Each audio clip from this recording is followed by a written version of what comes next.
The views, information, and opinions expressed during the following program are solely those of the individuals involved and do not necessarily represent the views of Access Communications, its representatives, or its employees.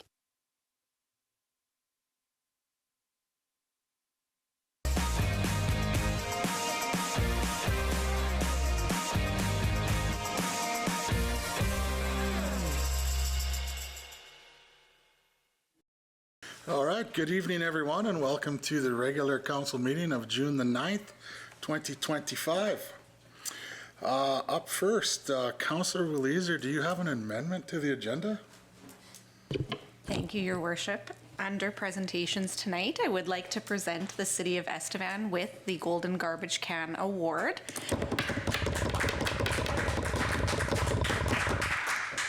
With our resident historian, it's been suggested that perhaps Estevan hasn't been in possession of the golden garbage can since maybe 2001. And certainly, since the competition was last held 15 years ago, the can has been in a prominent place within Weyburn City Hall, so we were quite pleased to bring it home this afternoon. We spent the morning touring Estevan and then headed up to Weyburn for the afternoon to see their community. Final scores were quite close. Weyburn had 37.25 points and Estevan won with 39.6. So thanks to everybody, including people who cleaned up their yards and the parks, as well as our city staff. Certainly things like a little bit of paint on the roads went a long way to win. Excellent. Yeah, no, hats off to you and Councillor Sidlowski for having the vision to revive the competition. You guys did a lot of work, did a great job, and obviously thank you to all our city crews for keeping our city beautiful. So there we have it, the golden garbage can.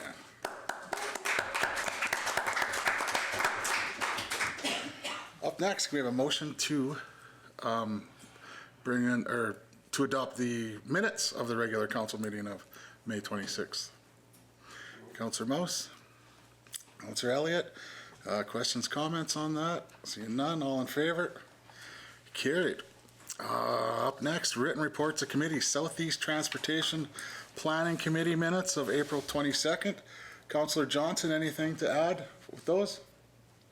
Yeah, at the last meeting, Mayor Sternick, I brought it to the attention of the Southeast Transportation Planning Committee that between the truck route bypass and the north corridor of Highway 47 leaving Estevan is always been a question mark who fixes the potholes, and there was quite a number of potholes along that short stretch of highway as you enter Estevan. So I brought it to their attention, to the Department of Highways, that because they did all of Highway North, 47 North, most of it, except they forgot that little stretch between the truck route bypass and our north entrance to Estevan. So they've probably completed that because there were some really bad ruts there.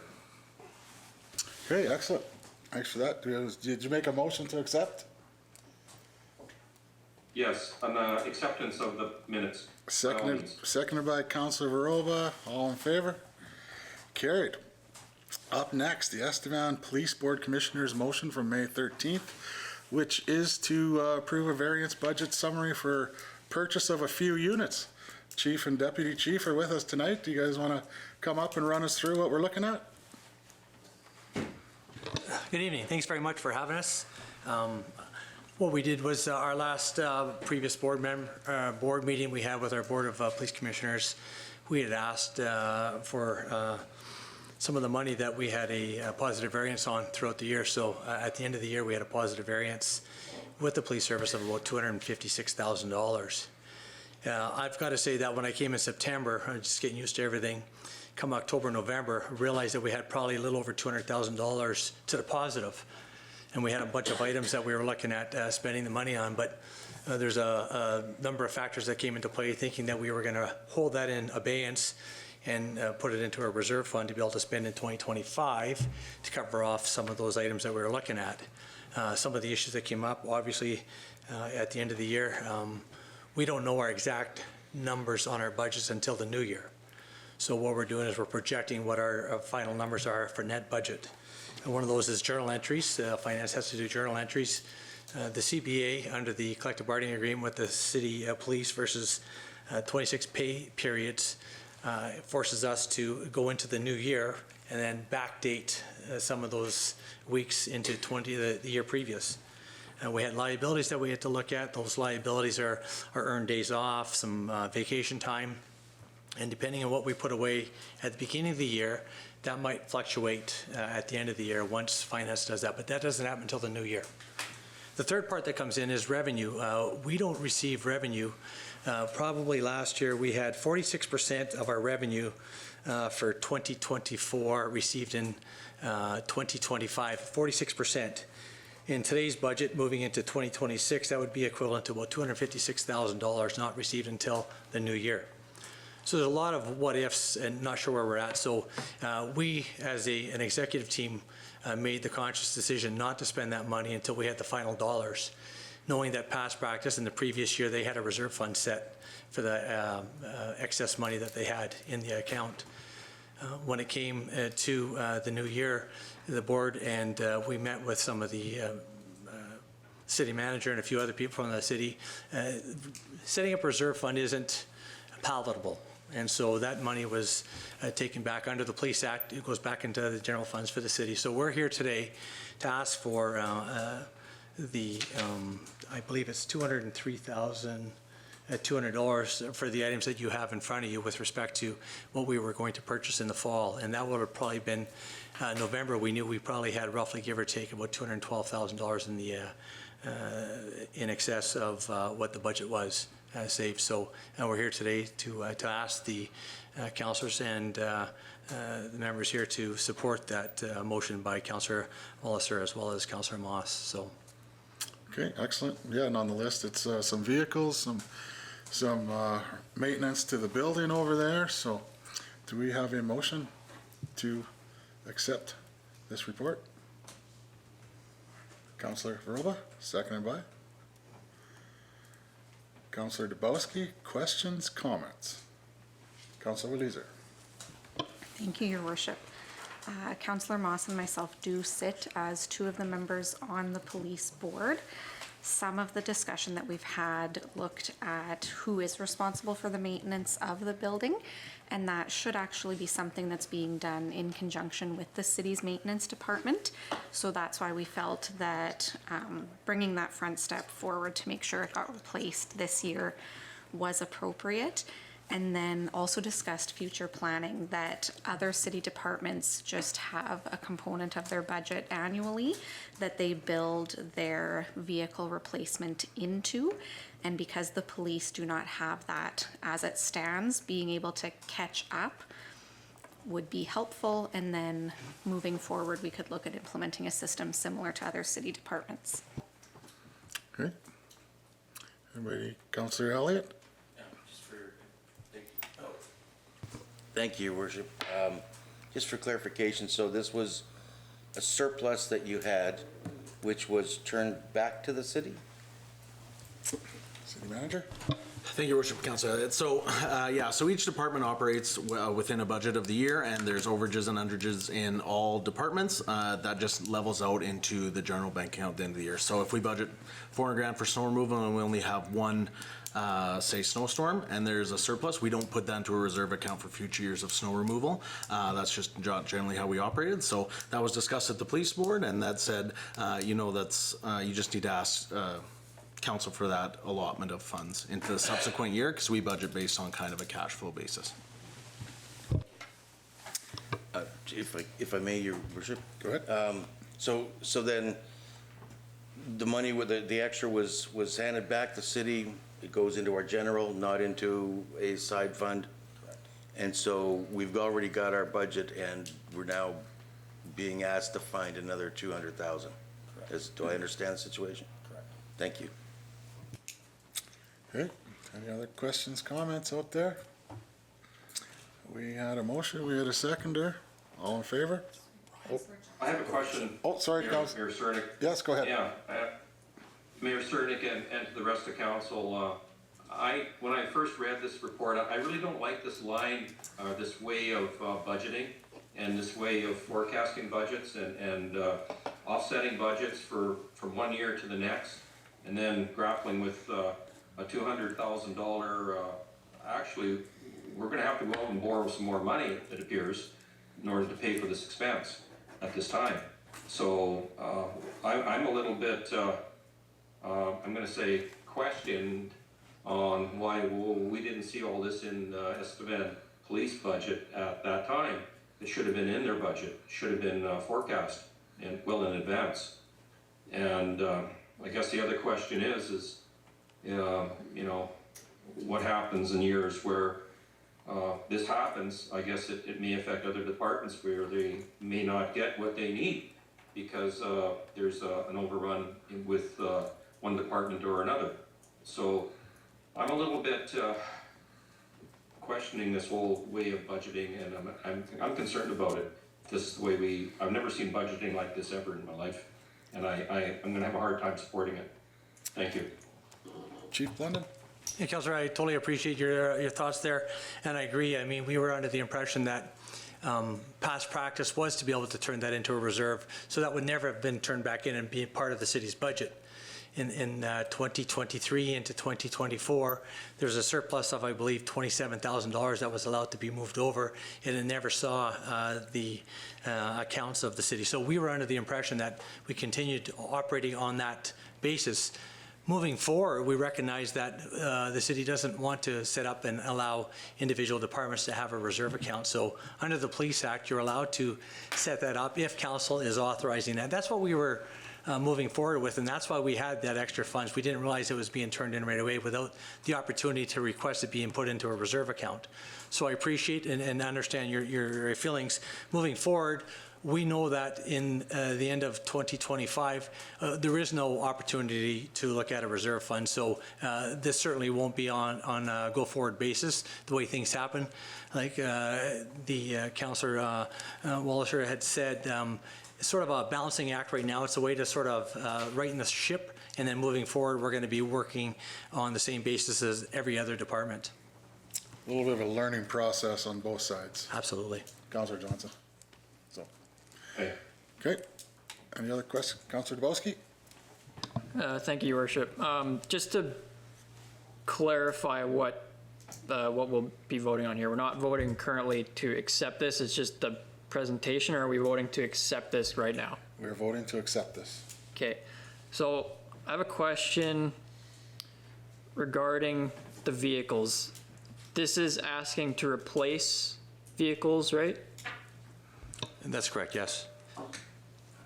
Do we know roughly what they'll be replaced with?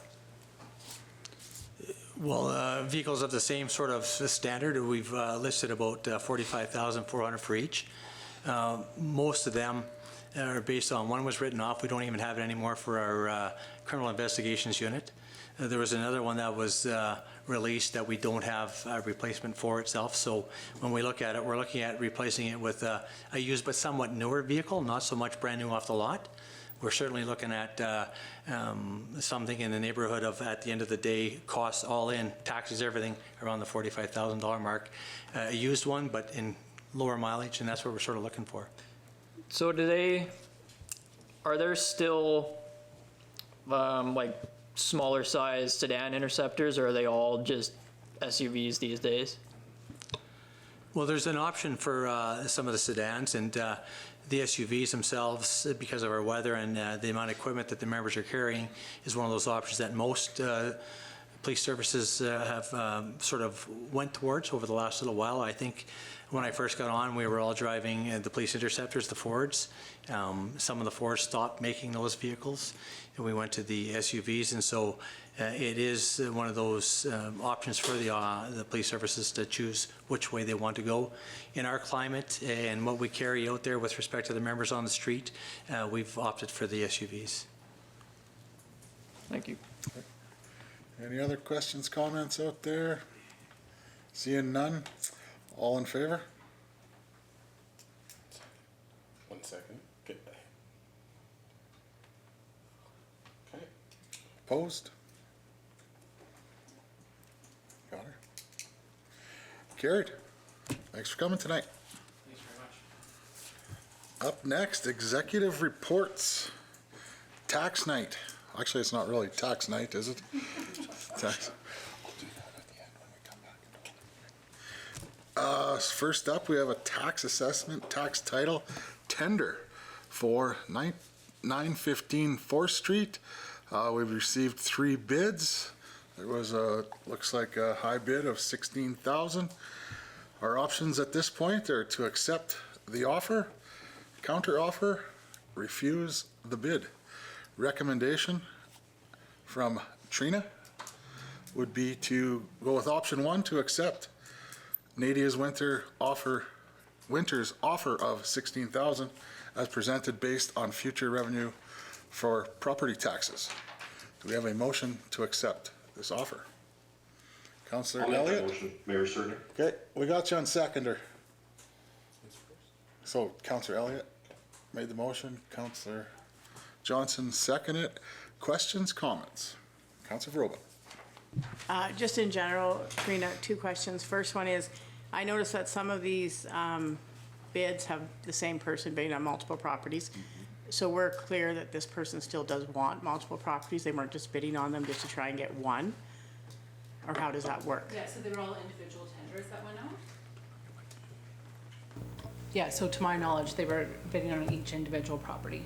Okay, Yeah. and then in the event that somebody didn't want a property but they received it, would it go down to the next second highest bidder then, or does it come back to It would us? have to come back to council. Okay, and then the other question I have is, in the event that somebody is purchasing this property but they are not up to in good standards with their own property taxes, do we ever look at that when we're accepting a bid? And I'm not saying that of anybody that's actually bid, I'm just was a curious question. No, I don't know if we would have authority to look at that. Okay, thank you. Okay, any other questions, comments out there? Seeing none, all in favor? Carried. Next property is 508 Nesbit Drive. There was no bids received for this property, so our options: list for sale in city inventory, city to own property by paying the outstanding school portion of $25,000, list for sale by tender for a second attempt. Recommendation would be option 1, list for sale in the city inventory. Do we have a motion to accept? The Councillor Roba? Second by Councillor Elliott. Second. Questions, comments? Councillor Mouse. Yes, thank you, Mayor. What speaks against owning the property? Is there a reason we don't just want to keep it in the inventory of owning it ourselves? Well, so under the Tax Enforcement Act, it states that if the city wants to maintain it, now that it's went up for tender, they would have the option to maintain it for city use, but they would have to pay out the school portion. If we keep it to go into inventory, then we wouldn't pay out the school until we actually sell the property. Good. Any other questions, comments out there? Seeing none, all in favor? Carried. Coming back in inventory. Next property, 905 4th Street. We received 2 bids on this one. The high bid is $20,800. Option 1 is accept the offer from Tam Thiel on the condition that should the building remain, it will require a proposal to the Estevan City Council. The submission shall include a plan on how the building will be restored for future use, including any actions that may be necessary to achieve building, fire, and health code compliance for occupancy. We could counter offer or we could refuse the bid. Recommendation would be to go with option 1 and accept the offer with the conditions. Do we have a motion? Councillor Walizer. Seconded by Councillor Elliott. Questions, comments? Councillor Rowett. One more question, Trina. So in the event that someone purchases property, are they liable now for all taxes that are owed? Or is the slate clean with the moment they take the possession at this price? Yeah, so this would be wiping off the taxes as stated, 88,834 is outstanding. Yeah. Just wanted to clarify. Okay, thank you. Okay, Councillor Mouse. Yeah, we take a pretty big hit on that, I find. Is there any reason we could just not give them a counter offer with the same conditions? That's option 2. You could. but- Yeah, and then use the same conditions as in If the option one. current motion on the floor falls, you can make that motion. So you got to be quick draw. Any more questions, comments out there? Seeing none, all in favor?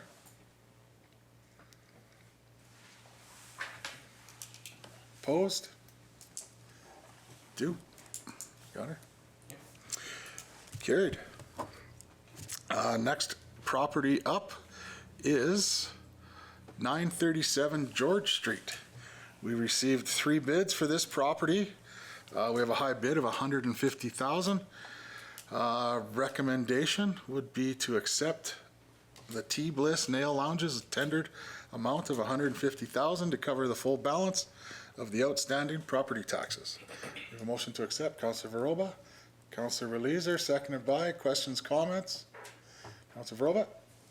So in the event, I already know the answer to this, but I'd like to just clarify. This property is going to be sold for higher than what are the taxes owed. So now that that's been done, it is now the city's obligation to give that money back to the current owner on title. The city doesn't keep the excess, right? Right. So as per the provincial mediation conditional order, when we do get a surplus in property taxes, then we would have to give the make payment to the last title holder. Yeah. Excellent. Any more questions, comments out there? Seeing none, all in favor? Carried. Up next is 1225 7th Street. This one received 5 bids with the high bid of $44K.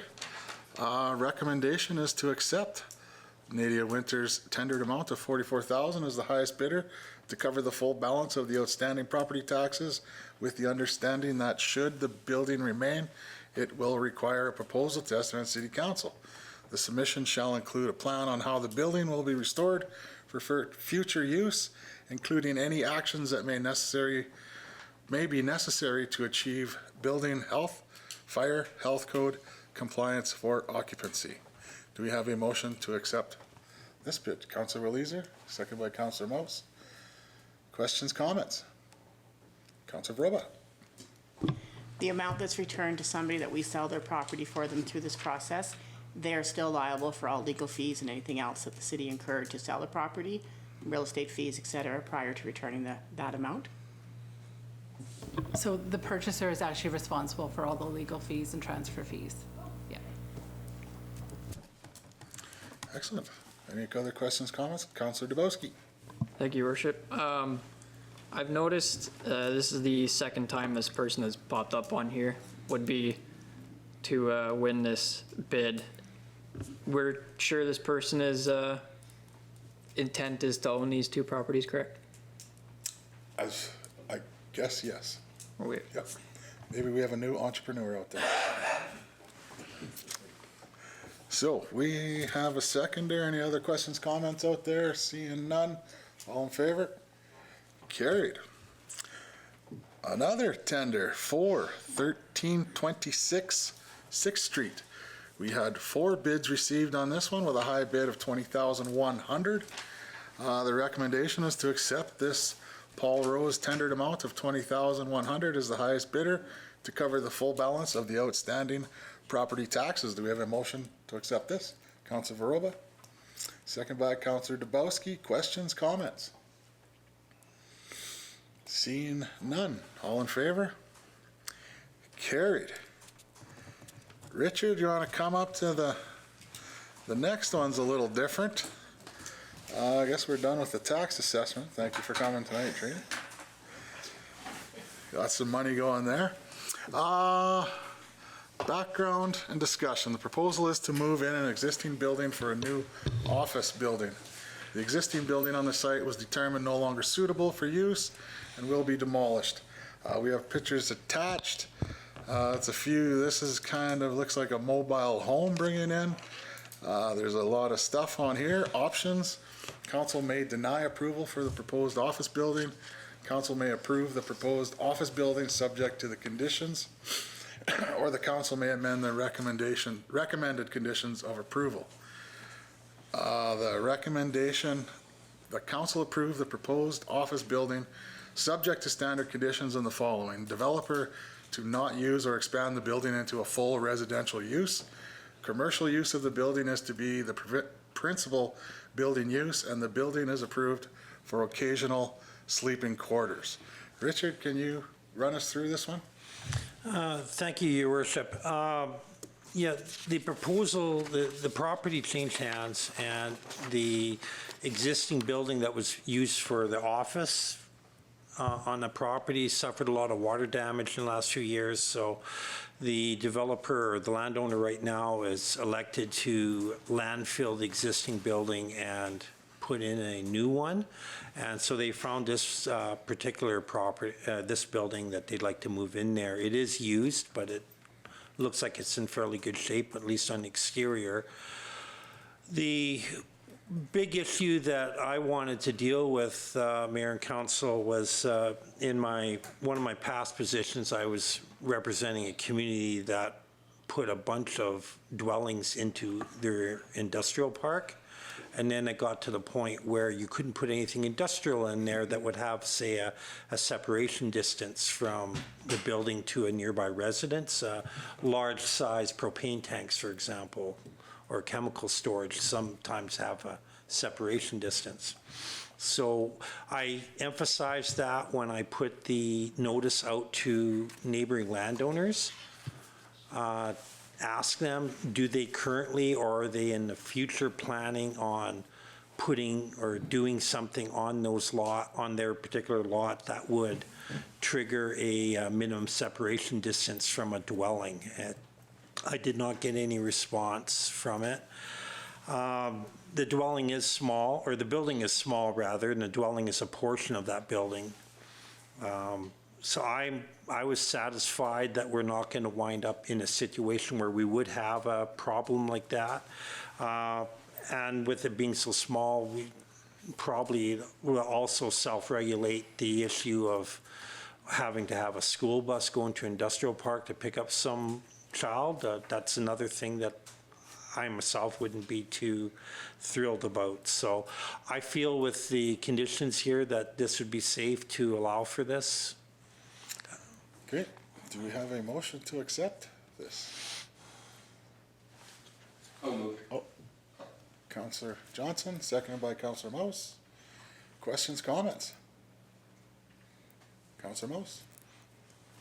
The way I understand it, he wants to use it, the moved-in building the same way he's using the building that's there presently, right? Sort of the same use as an office or whatever, right? It's not, the present building is so damaged, it's not repairable, dump it, put on the new one. Is that correct? Thank you. I have not been in the building, so I can't verify that through firsthand experience. However, that was the impression that they gave me, that the existing building was unusable. Whether or not there is a room in that existing building that could be used as a sleeping quarters, I'm not sure. The same way as almost any office building in the city or an industrial area, when they have their office for clients, is that a sofa or a pull-out bed? I don't know. Okay. Good. Any other questions, comments out there? Seeing none? All in favor? Carried. All right, up next, no introduction of bylaws, no public hearings, reports, giving notice, proclamation for Pride Month of June.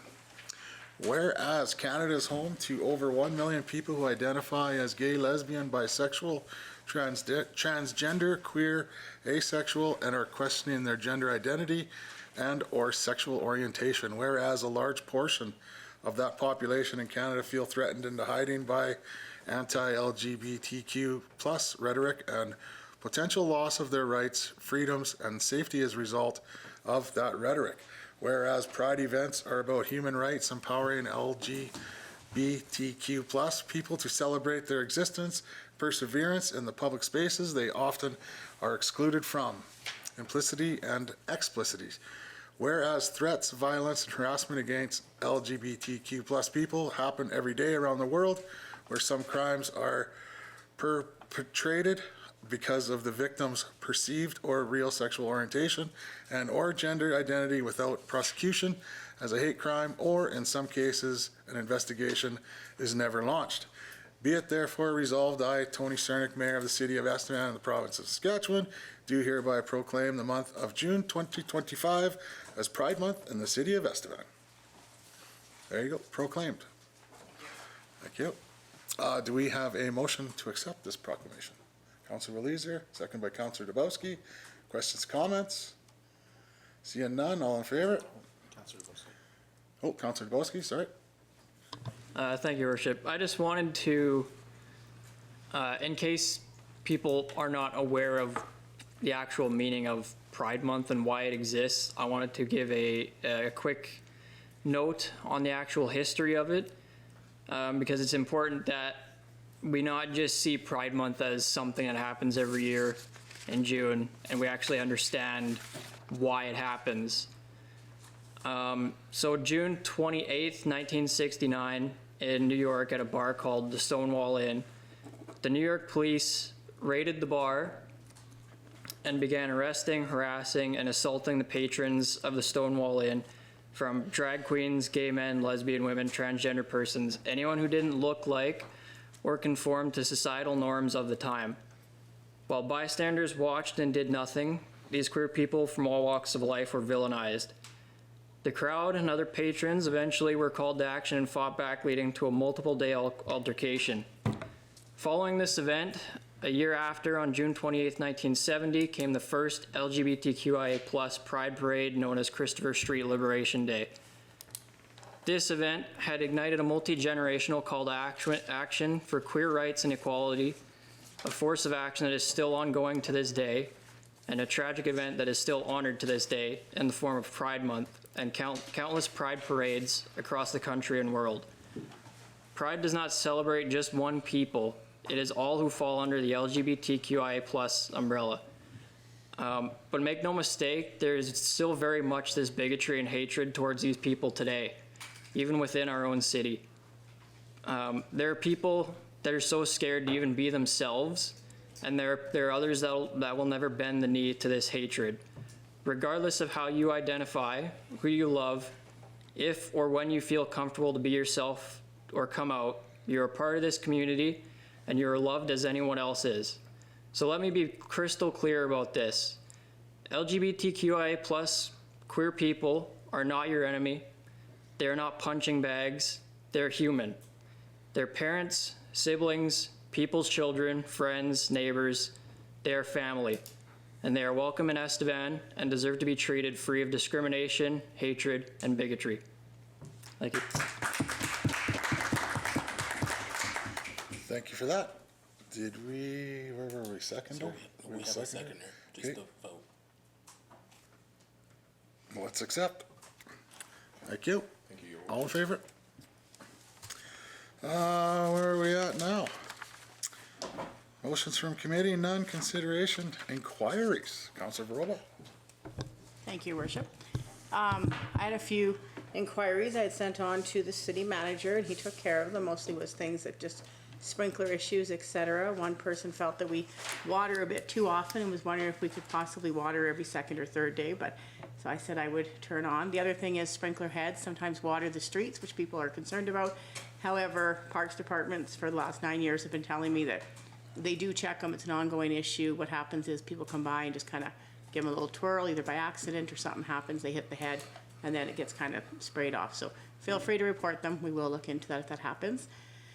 The other thing is, I went to Ottawa, was there for FCM. It was a great conference. The theme of FCM was Stronger Together, and I felt that many times throughout the convention. We are not alone as a municipality. We are facing a lot of the same challenges, albeit on a smaller scale, but basically the challenges are there. We were able to network with elected officials from across Canada. The stories are so similar from municipality to municipality, whether their home base was 100 or 100,000. It seemed top of the list with the concerns regarding the mental health and drug crisis that each city is facing. The rising cost of living, the challenges of replacing aging infrastructure, and the need for both provincial and federal governments to come to the table and assist with these projects. Most communities have developed strategies that are assisting them to make strides in some of these areas, but there is so much more work to be done. The biggest challenge is when most of these issues don't fall under our municipality, and they really are a federal or provincial issue. However, municipalities across Canada are gathering strength and finding solutions to meet people where they are and identify those needs. And then we also attended the mayor's meeting this past week, and amazingly enough, those same issues were coming up at the mayor level, on a municipal level here in Weyburn is where we met. And it was still very good to meet with all the other municipal leaders and just listen to how they're identifying the issues in their community and what they're doing. And so I know sometimes people feel like not enough is being done, but trust me, it's very good for myself when I go to represent the city of Estevan at these events. It's inspiring to find out that there are people that are working towards a better, stronger community. Thank you. Councillor Mouse. Councillor Elliott. Councillor Dubowski. Councillor Johnson. Any inquiries today? Mayor Cernick, I just have a question that I'm going to direct it towards the city manager, and also I see Trina in the room this evening. When are the tax notices going to be sent out to the property owners? Just a question on that. Tax notices? Yeah, I'm planning to print tomorrow, so hopefully they'll be out by the end of the week. I'll be sent out by the end of the week, Trina? Yeah, by June 13th. That's correct? Yeah. Okay. Yeah.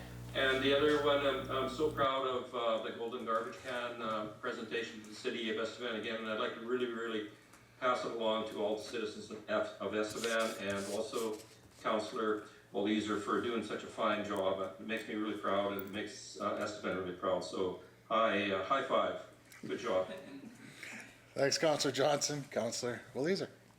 Thank you, Your Worship. I was also able to travel with Councillor Mouse and Councillor Veroba to FCM in Ottawa, and it was probably the best conference I've ever been at. There was such an attention to making sure that no matter the size of the community, there were topics that were relevant to them.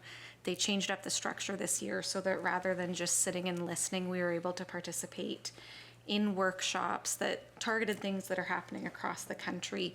Our first day there, we spent 3 hours talking about what misinformation and disinformation looks like and how council and community leaders can work together to make sure that we are communicating effectively and that our community can pull together and make changes. I did want to bring attention to another event that we recognize in June. In addition to June being Pride Month, it is also Indigenous Peoples Day on Saturday, June 21st.